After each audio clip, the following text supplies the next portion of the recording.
바울이었다면 고린도 교회의 성도들을 끝까지 사랑하며 그들과의 관계를 유지할 수 있었을지 한번 생각해 보시길 바랍니다.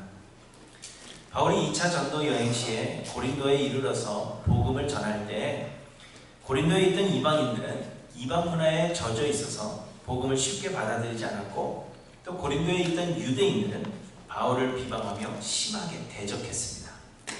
그래서 바울은 내가 너희 가운데 거할 때 약하고 두려워하고 심히 떨어노라, 그렇게 고백하고 있습니다. 바울은 그래서 고린도를 속히 떠나고 싶었습니다. 하지만 사도행전 18장에 보시면 밤에 주께서 환상 가운데 바울에게 나타나셔서 말씀하셨습니다. 두려워하지 말며 침묵하지 말고 말하라. 내가 너와 함께 있음에 어떤 사람도 너를 대적하여 해롭게 할 자가 없을 것이니 이는 이 성 중에 내 백성이 많음이라 하셨습니다. 이 성 중에 내 백성이 많다 하신 그 하나님의 말씀 때문에 바울은 고린도를 떠나고 싶었지만 떠나지 못하고 1년 6개월이라는 긴 시간을 머물며 하나님의 말씀을 가르친 것입니다. 그러나 여러분, 1년 6개월 동안 머무는 동안에도 고린도에서의 생활이 그리 평탄하지는 않았다고 말씀드렸습니다. 고린도 교회 성도들은 바울에게 재정적 지원을 해주지 않았습니다. 그래서 바울은 생업이 같았던 브리스길라와 아굴라 부부와 함께 천막 만드는 일을 하면서 생계를 유지해야만 했습니다. 사람들은 이것을 현대의 자비량 선교, 곧 후원을 받지 않고 자비로 선교하는 것이나 목회자들이 다른 직업을 가지는 이중사명, 자비량 목회, 이러한 것들의 근거로 이 말씀을 들고 있지만 이는 결코 건강한 모델로 제시되고 있는 것이 아님을 알아야 합니다. 바울 자신도 고린도전서 9장에서 복음 전파에 방해가 되지 않도록 하기 위해서 내가 사도로서의 권리를 주장하지 않았다, 그렇게 말하고는 있지만 복음 전하는 자들을 후원하지 않은 그들의 잘못을 지적하고 있는 것을 우리가 보게 됩니다. 그런데 어찌되었든 고린도에 있을 때 바울은 이처럼 심한 고생을 해야만 했다는 것을 볼 수가 있습니다. 그런데 그렇게 고생을 하면서도 바울은 이 성 중에 내 백성이 많다, 하나님의 백성 삼으실, 하나님의 자녀 삼으실 자들이 있다 하는 그 하나님의 말씀 때문에 고린도를 떠나지 못하고 사력을 다해서 고린도 교회의 성도들을 섬겼던 것입니다. 그런데 바울이 고린도를 떠난 뒤에 그들은 또다시 바울을 비방했습니다. 바울이 떠난 뒤에 고린도에 들어온 거짓 교사들이 그들의 수려한 외모와 겉으로 보여지는 모습을 통해서 사람들의 마음을 산 뒤에 바울을 심하게 비방하기 시작한 것입니다. 그런데 고린도 교회의 성도들이, 바울의 사랑을 받은 고린도 교회의 성도들이 그들을 반대하는 것이 아니라 오히려 그들과 동조하여서 바울을 비방하기 시작한 것입니다. 아무런 지원을 해주지도 않았던 사람들, 그럼에도 불구하고 죽을 고비를 넘겨가며 사력을 다해서 사랑을 주었던 그 사람들의 비방하는 소리를 들은 바울의 마음이 여러분 어땠을까? 한번 상상해 보시길 바랍니다. 만약 여러분들이 바울이었다면 이런 고린도 교회의 성도들을 여전히 사랑할 수 있을까? 한번 생각해 보시기 바랍니다. 여러분은 착해서 어쩌실지 모르겠지만 저라면 벌써 그 관계를 끊어버렸을 것입니다.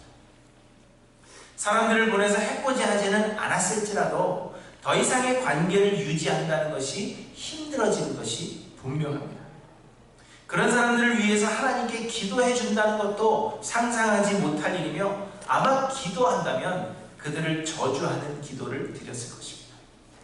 관계를 이미 끊어버렸을 것이요, 그들을 아예 잊어버리려고 할지는 몰라도 결코 그들을 용서하지는 못할 것입니다.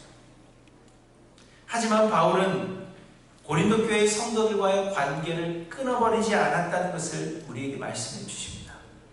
오히려 바울은 고린도 교회 성도들이 잘못된 길을 떠나 바른 길 가기를 소원하는 마음으로 끝까지 하나님께 사랑의 마음으로 기도를 드렸으며, 아시는 대로 고린도 교회를 방문하여서 바울을 비방하는 자들을 처벌하는 그 계획 대신에 디도를 고린도에 대신 보내므로 고린도 교회 성도들을 아꼈습니다. 고린도 교회 성도들의 잘못을 지적하는 편지를 써서 디도의 편에 보냈지만 내 편지가 혹 그들을 근심하게 한 것은 아닐까? 내가 너무 심하게 그들에게 쓴 것은 아닐까? 오히려 바울이 고린도 교회의 성도들을 걱정해 주었습니다. 그리고는 디도로부터 고린도 교회에 대한 소식을 전해 듣게 되자 바울은 또 한편의 사랑과 당부를 담은 편지를 써서 고린도 교회에 보내고 있는 것이 바로 우리가 공부하고 있는 고린도 후서입니다. 우리 이런 사람 가르쳐서 뭐라고 이야기합니까? 배알도 없다, 혹은 속도 좋다, 뭐 이렇게 이야기를 하는 거죠. 근데 바울이 그러한 사람이었다는 것입니다. 우리 같으면 고린도 교회 성도들을 저주하는 편지를 보낸 뒤에 그 관계를 끊어버릴 텐데 바울은 어떻게 이렇게 끊임없는 사랑을 그들에게 베풀어 줄 수 있는 것일까요? 쉽게 생각해 보면 바울에 대한 그 비방에 대하여 변명하고 실추된 명예의 회복을 위해서 계속 편지를 보내고 관계를 유지하려는 것으로 그렇게 생각할 수가 있습니다. 나를 비방했는데 나는 그런 사람이 아닌데 내가 그런 사람이 아니라는 것을 이야기해 줘야 되니까 내 명예를, 실추된 명예를 회복하기 위해서 그들과의 관계를 끊지 않았을 것이다, 그렇게 생각할 수 있다는 것입니다. 그러나 12절에 보시면 우리가 다시 너희에게 자천하는 것이 아니요 오직 우리로 말미암아 자랑할 기회를 너희에게 주어 마음으로 하지 않고 외모로 자랑하는 자들에게 대답하게 하려 하는 것이라, 이렇게 말씀하십니다. 바울은 지금까지 바울을 비방하는 사람들의 그 비방에 대하여서 반박하는 내용의 글을 썼습니다. 하나님께서 보배를 질그릇 같은 자신에게 담으시는 것은 심히 큰 능력은 하나님께 있고 사람에게 있는 것이 아니라 하는 것을 알게 하려 함이라, 그렇게 설명했습니다. 사람들은 바울이 너무 많은 고난을 당하는 것이 하나님의 사도가 아니기 때문이라, 하나님의 사도라면 그렇게 고난을 당할 리가 없다, 그렇게 비방했지만 바울은 그가 고난을 당하여서 심지어는 죽는 일이 있다 하더라도 이는 육신의 장막을 벗어버리고 하늘로부터 오는 영원하고 영광스러운 처소로 덧입는 것이기 때문에 고난당하는 것이 오히려 내게 유익이라, 그렇게 설명했습니다. 그런데 그렇게 설명한 것들이 바울 자신을 드러냄으로 인해서 사람들에게 나를 좀 봐달라, 내 자신을 좀 좋은 사람으로 봐달라, 그렇게 자신을 추천하는 것이 아니라 외모를 자랑하는 사람들에게 대답할 내용을 설명하는 것이라, 그렇게 말씀하고 있는 것입니다. 자신을 높이기 위한 목적이 결코 아니라 그것을 말씀하고 있는 것입니다. 우리는 만약 우리를 비방하는 사람들이 있다면 여러분, 우리는 어떻게 대처하겠습니까? 우리는 아마도 우리가 그들보다 더 뛰어난 것들을 보여주고 그들보다 더 좋아 보이는 것, 그들에게 자랑할 만한 것, 이러한 것들을 찾아서 그것을 보여주려고 노력하며 우리의 실추된 명예를 회복하려고 할 것입니다. 그러나 바울은 끝까지 자신을 내세우기 위해서 하는 것이 아니라 무엇이 바른 것인지를 가르쳐주고 알려주기 위해서 내가 너희에게 편지를 쓴다, 그렇게 고백하고 있는 것입니다. 그러면서 13절에 우리가 만일 미쳤어도 하나님을 위한 것이요 정신이 온전하여도 너희를 위한 것이니, 이렇게 말씀하고 있습니다. 이 말씀은 이러나 저러나 바울의 모든 것이 하나님의 영광을 위한 것일 뿐만 아니라 하나님께서 맡기신 고린도 교회의 성도들을 위하여서 지금까지 수고하는 것이라, 그렇게 고백하고 있는 것입니다. 곧 바울이 질그릇 같은 삶을 사는 것은 하나님의 영광과 성도들의 유익을 위한 것이요 고린도 교회의 성도들의 비방이 있었음에도 불구하고 여전히 그들을 사랑하며 그들을 위하여 사역하겠노라 하는 바울의 그 마음을 그들에게 전달해주고 있는 것입니다. 이처럼 바울은 성도들의 근거 없는 비방에도 불구하고 고린도 교회의 성도들을 사랑했으며 그들과의 관계를 끊지 않고 그들을 끝까지 양육하기를 멈추지 않았다는 것을 우리에게 보여주십니다. 여러분, 이러한 일이 어떻게 가능할 수 있겠습니까? 그 이유에 대해서 14절에 보시면 그리스도의 사랑이 우리를 강권하시는도다, 이렇게 말씀하고 있습니다. 바울이 어떻게 그렇게 끝까지 고린도 교회 성도들을 사랑할 수 있는가? 자신을 비방하며 자신에 대해서 그렇게 나쁜 소리를 하며 보내준 사랑에 대해서 깨닫지도 못하고 있는 그 고린도 교회 성도들을 어떻게 그렇게 끝까지 사랑할 수 있는가? 그 이유가 그리스도의 사랑이 우리를 강권하시는도다. 이렇게 설명하고 있는 것입니다. 그리스도의 사랑이 우리를 강권하신다 하는 이 말씀을 영어 성경으로 보시면 For Christ's love compels us 이렇게 되어 있습니다. 혹은 For Christ's love controls us 이렇게 되어 있습니다. Control 무엇인지 아시죠? 바울 자신이 고린도 교회의 성도들을 여전히 사랑하겠노라 그렇게 결단하고 사랑하는 것이 아니라 그리스도의 사랑이 바울을 주장하고 있는 것이라 그렇게 이야기하고 있는 것입니다. 곧 바울의 사역은 바울이 행하는 것이 아니라 그리스도의 사랑이 바울 안에서 역사하심의 결과다. 그걸 말씀하고 있는 것입니다. 내가 한 게 아니라 그리스도의 사랑이 한 것이다. 그렇게 고백합니다. 14절에도 계속해서 말씀하십니다. 우리가 생각하건대 한 사람이 모든 사람을 대신하여 죽었은즉 모든 사람이 죽은 것이라 이렇게 이야기합니다. 예수님께서 십자가에 달려 죽으셨습니다. 그러나 예수님께서 죽으신 것은 예수님의 죄 때문에 죽으신 것이 아니라 우리의 죄를 용서하시고자 우리의 죽음을 대신하신 것입니다. 그렇기 때문에 예수님의 죽음은 예수님의 죽음이 아니라 우리의 죽음이어야 한다 하는 것입니다. 우리는 비록 육체적으로는 아직 실제로 죽지는 않았지만 믿음으로 예수 그리스도와 함께 죽는 것입니다. 예수를 믿는다 하는 것은 예수를 단지 역사적 실존 인물로 믿는다든지 예수님의 가르침에 동의한다든지 그래서 윤리적으로 살아간다든지 혹은 예수를 우리에게 복 주시는 수호신처럼 생각한다 그런 의미가 아닙니다. 예수를 믿는다 하는 것은 예수 그리스도의 죽음과 연합하는 것입니다. 예수를 믿는다 하는 것은 예수의 죽음이 곧 나의 죽음이라는 것을 인정하고 내 자아를 십자가에 못 박아서 내 육체의 정욕을 죽여가는 것을 의미하는 것입니다. 그리하면 여러분 내 안에 거하시는 내 안에 내가 사는 것이 아니라 그리스도 예수께서 사시는 것입니다. 갈라디아서 2장 20절에서 바울은 고백합니다. 내가 그리스도와 함께 십자가에 못 박혔나니 그런즉 이제는 내가 사는 것이 아니요 오직 내 안에 그리스도께서 사시는 것이라. 이제 내가 육체 가운데 사는 것은 나를 사랑하사 나를 위하여 자기 자신을 버리신 하나님의 아들을 믿는 믿음 안에서 사는 것이라. 이렇게 말씀하십니다. 이것이 예수를 믿는다는 믿음의 의미입니다.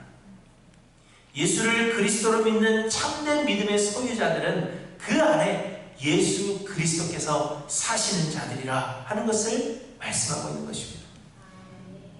그래서 이제는 바울이 그의 마음대로 사는 것이 아니라 바울 안에 역사하시는 예수 그리스도께서 바울의 삶을 주장하고 계신다는 것입니다.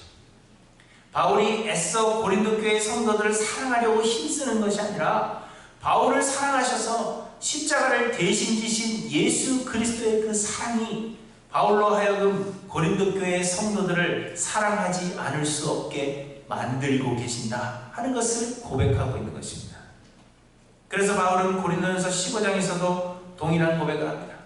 내가 나 된 것은 하나님의 은혜로 된 것이니 내게 주신 은혜가 헛되지 아니하여 내가 모든 사도보다 더 많이 수고하였으나 내가 한 것이 아니요 오직 나와 함께 하신 하나님의 은혜로다. 바울은 그 어느 사도들보다도 더 많이 수고하였지만 바울이 한 것이 아니라 하나님께서 그렇게 만드셨다는 것입니다. 하나님의 은혜가 바울로 하여금 수고하게 만드신 것입니다. 그러므로 사랑하는 성도 여러분, 우리의 능력과 우리의 노력으로 열매를 맺는 것이 아니라는 이 사실을 여러분 다시 한번 기억하시기를 바랍니다.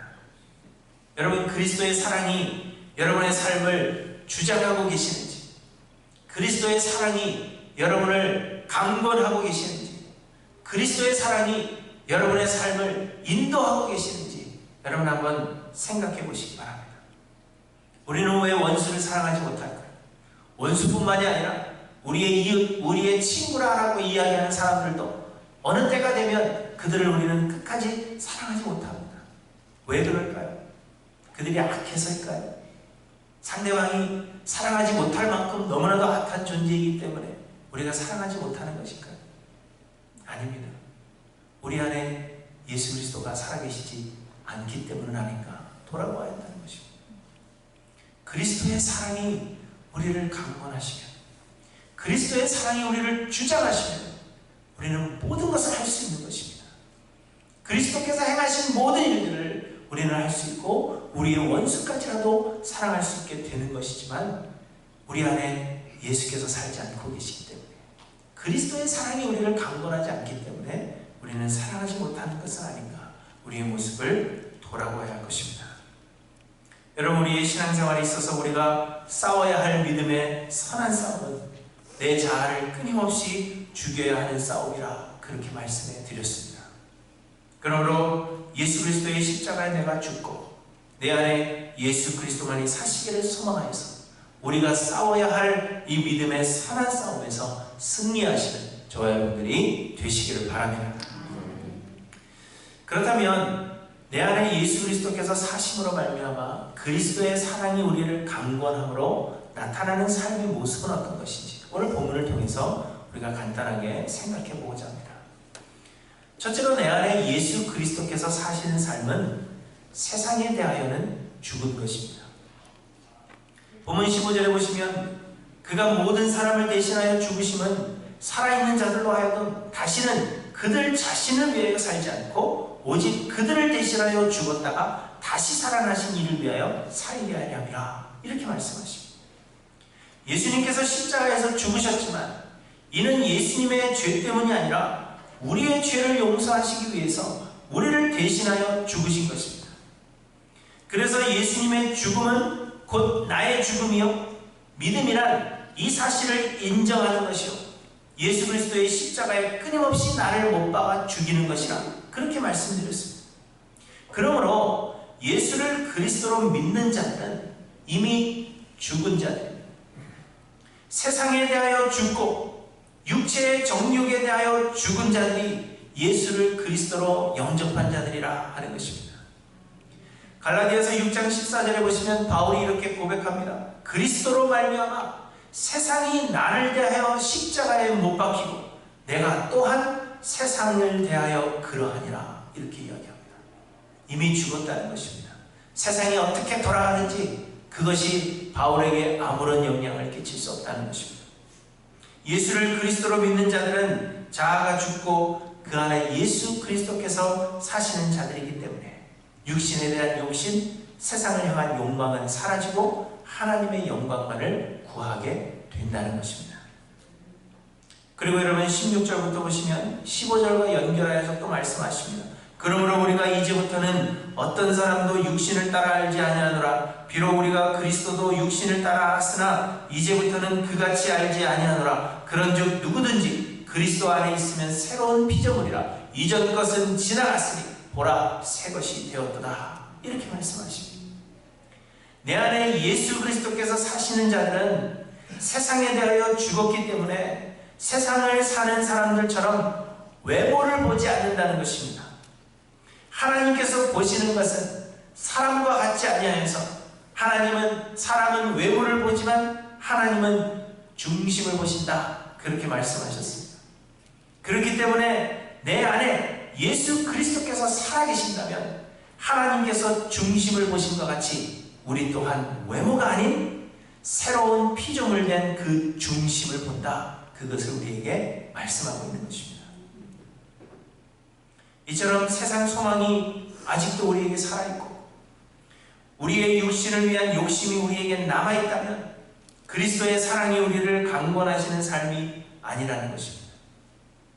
우리의 눈에 보이는 것으로 사람을 판단하고 우리의 겉을 치장하는 것을 복이라고 생각하여서 그것을 사람들에게 자랑하거나 혹은 그것을 부러워하는 삶을 살아가고 있다면 이는 아직도 내가 예수 그리스도의 죽음과 연합하지 못했다는 증거요, 내 안에 그리스도께서 사시지 않는다는 것을 말씀하고 있는 것입니다. 내 안에 예수 그리스도께서 사신다면 하나님은 영이시기 때문에 세상에 대하여는 죽은 것입니다. 바울 사도는 예수를 그리스도로 영접한 뒤에 모든 일이 다 잘되고 형통한 것이 아니라 세상의 모든 일, 오히려 세상에서 자랑할 만한 그 모든 세상의 것들을 배설물로 여긴다, 그렇게 고백했습니다. 이전에 내가 가지고 있던 학벌, 이전에 내가 가지고 있던 모든 지식, 사람들이 좋게 보던 나의 그 위치, 이러한 것들을 바울은 오히려 배설물로 여긴다, 그렇게 이야기했던 것입니다.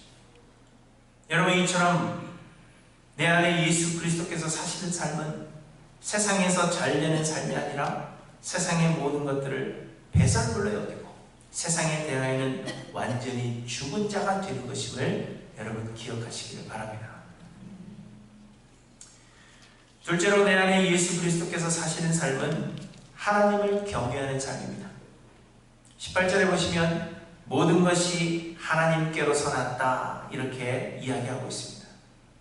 예수님께서 우리를 대신하여 십자가에서 죽으시고 또 다시 살아나사 우리 안에 거하심으로 우리를 새로운 피조물로 만드시고 그리스도의 사랑이 우리를 주장하시는 이 모든 놀라운 역사가 우리의 능력과 노력으로 된 것이 아니라 하나님의 은혜라는 것입니다. 이처럼 모든 것이 하나님께로부터 났으며 모든 것이 하나님의 은혜입니다. 이 모든 일을 이루시는 능력자는 오직 하나님 한 분 외에는 없는 것입니다. 그래서 바울은 이 모든 일을 이루시는 주관자 하나님을 생각할 때에 그를 경외하지 않을 수 없다, 그를 두려워하지 않을 수 없다, 그렇게 고백하고 있는 것입니다. 그런데 11절을 보시면 우리는 주의 두려우심을 알므로 사람들을 권면하거니와, 이렇게 이야기하고 있습니다. 이것을 쉽게 표현하면 바울은 하나님을 경외하기 때문에, 하나님을 두려워하고 있기 때문에 하나님께서 맡기신 사역인 사람들을 권면하는 일을 행하고 있는 것이라, 그걸 이야기하고 있는 것입니다. 왜 끊임없이 바울이 고린도 교회 성도들에게 이렇게 사랑의 편지를 쓰느냐? 하나님을 두려워하기 때문에, 하나님을 경외하기 때문에, 하나님께서 하라 하시기 때문에 그 일을 하고 있다, 그렇게 이야기하고 있는 것입니다. 우리가 누군가를 존경하고 경외하게 되면 그 사람이 맡기는 일에 순종하게 됩니다. 이는 억지로 하는 것이 아니라 경외하는 마음 때문에 즐거움으로 그 맡겨진 일을 감당하게 되는 것입니다. 마찬가지로 하나님을 경외하기 때문에 하나님께서 맡기신 일에 순종한다는 것입니다. 곧 바울의 사역의 원동력은 하나님을 경외하는 마음이라, 그렇게 고백하고 있는 것입니다. 예수님 역시도 하나님 아버지를 경외하셨습니다. 그래서 예수님도 하나님의 말씀에 온전히 순종하셨으며 하나님께서 맡기신 사역을 감당하셨습니다. 요한복음 5장 30절에 보시면 내가 아무것도 스스로 할 수 없노라. 듣는 대로 심판하노니 나는 나의 뜻대로 하려 하지 않고 나를 보내신 이의 뜻대로 하려 한다. 그렇게 예수님께서 말씀하십니다. 또한 요한복음 17장 4절에 아버지께서 내게 하라고 주신 일을 내가 이루어 아버지를 이 세상에서 영화롭게 하였다, 그렇게 말씀하십니다. 예수님조차도 하나님을 경외하고 하나님께서 그에게 시키신 일만을, 하나님께서 주신 사명만을 감당한다, 그렇게 말씀하고 있는 것입니다. 그런데 여러분, 이처럼 하나님을 경외하는 그 예수 그리스도께서 우리 안에 살아계신다면 우리 역시도 하나님을 경외하게 되고 하나님이 맡기신 사역에 순종함으로 신실하게 감당하게 되는 것입니다. 이처럼 내 안에 그리스도께서 사시는 삶의 증거는 하나님을 경외함으로 맡겨진 사역에 충실하는 것입니다. 사랑하는 성도 여러분, 여러분이 하는 일은 하나님께서 맡기신 일입니까? 그렇게 확신하십니까? 하나님께서 무엇을 여러분들에게 맡기셨든지 여러분 그 일에 순종하기로 결단하며 그 일을 하고 계십니까? 우리의 마음에는 하나님을 경외하는 마음이 있는가? 여러분 한번 돌아보시기 바랍니다. 또 셋째로, 내 안에 예수 그리스도께서 사시는 삶은 그리스도의 사랑이 강건하여 화목해 하는 직분을 감당하게 됩니다. 18절을 다시 보시면 모든 것이 하나님께로서 났으며 그가 그리스도로 말미암아 우리를 자기와 화목하게 하시고 또 우리에게 화목하게 하는 직분을 주셨으니 곧 하나님께서 그리스도 안에 계시사 세상을 자기와 화목하게 하시며 그들의 죄를 그들에게 돌리지 아니하시고 화목하게 하는 말씀을 우리에게 부탁하셨느니라. 이렇게 말씀하십니다. 그래서 20절에서는 하나님과 화목하라 그렇게 권면하시는 것입니다. 하나님께서 우리에게 맡기신 사역, 우리 안에 거하시는 그리스도의 그 사랑이 우리를 이끄시는 직분은 곧 세상을 하나님과 화목하게 하는 직분이라 하는 것입니다. 하나님은 우리와 교제하기를 원하셔서 우리를 하나님의 형상을 따라 영적인 존재로 창조하셨지만 스스로 하나님이 되기를 원했던 우리 인간은 하나님의 말씀에 불순종함으로 하나님을 우리의 삶에서 밀어내었습니다. 그 죄가 하나님과 우리의 사이를 내었고 하나님과의 교제는 단절되었으며 우리는 하나님과 원수가 되었습니다. 그러나 하나님은 우리를 사랑하사 예수 그리스도를 보내주셨고 십자가에서 죽게 하심으로 우리의 죄를 용서하시고 예수를 믿는 우리들을 하나님과 다시 화목하게 하신 것입니다. 곧 하나님이 우리와 다시 교제하기를 원하셔서 예수 그리스도의 그 십자가 은혜를 통하여 우리로 하여금 하나님과 화목하게 하셨습니다. 그리고는 예수를 믿는 사람들에게 직분을 주셨는데 그 직분이 바로 아직 예수를 그리스도로 믿지 않는 자들에게 그리스도의 복음을 전하여서 그들로 하여금 하나님과 화목하게 하는 직분을 우리에게 주셨다는 것입니다. 하나님과 원수되었던 우리들을 하나님과 화목하게 하신 예수 그리스도께서 우리 안에 거하고 계신다면 그리스도의 그 사랑이 우리를 강권하사 세상이 하나님과 화목하게 하는 그 직분을 감당하게 하신다는 것입니다. 그러나 우리가 이 직분을 소홀히 하고 있다면 우리 안에 예수 그리스도께서 사시는 것인지 의심해 보아야 한다는 것을 우리에게 말씀하고 있는 것입니다. 여러분, 무엇을 위해서 사십니까? 여러분은 왜 예수를 믿으십니까? 물론 예수 하나님께서 믿게 하셨기 때문에 믿으시는 것이지만 믿음으로 여러분의 삶에 무엇이 나타나기를 소망하며 여러분은 무엇을 위해서 살아가십니까? 돌아보셔요. 세상에서 열심히 노력하여서 여러 방면에서 세계 최고가 되는 것이 하나님께 기쁨이 되지 못합니다. 왜냐하면 모든 것은 하나님의 것이요 그 일을 이루게 하신 분은 하나님이시기 때문입니다. 예배에 빠지지 않고 참석하고 하나님께 찬양의 노래를 부르며 열심으로 기도하고 하나님 앞에 헌금하고 교회 봉사하는 이 종교적 예식의 삶으로는 여러분 부족하다는 것입니다. 하나님께서 우리에게 맡기신 사명은 예수 그리스도를 전하는 것이요 세상이 하나님과 화목하게 되는 것임을 여러분 잊지 않고 기억하셔야 합니다.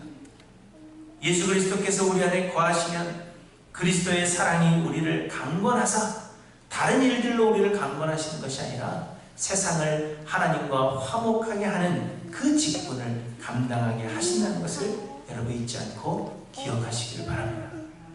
우리는 이 직분을 감당하고 있는지, 그리스도의 사랑이 우리를 강권하시므로 우리는 어떠한 일을 이루며 살아가고 있는가, 우리의 모습을 돌아보시길 바랍니다.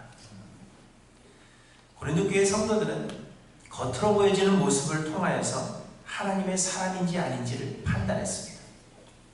귀티가 좀 흘러서 이 사람은 하나님께 많은 복을 받았다 그렇게 생각할 수 있도록 보이고, 또 재능이 있어서 또 어떤 능력이 있어서 전도의 열매들이 막 맺히는 것처럼 보이며 세상 사람들이 인정하고 세상 사람들이 그들을 좋아하면 그들은 하나님의 사람이라 그렇게 판단했다는 것입니다.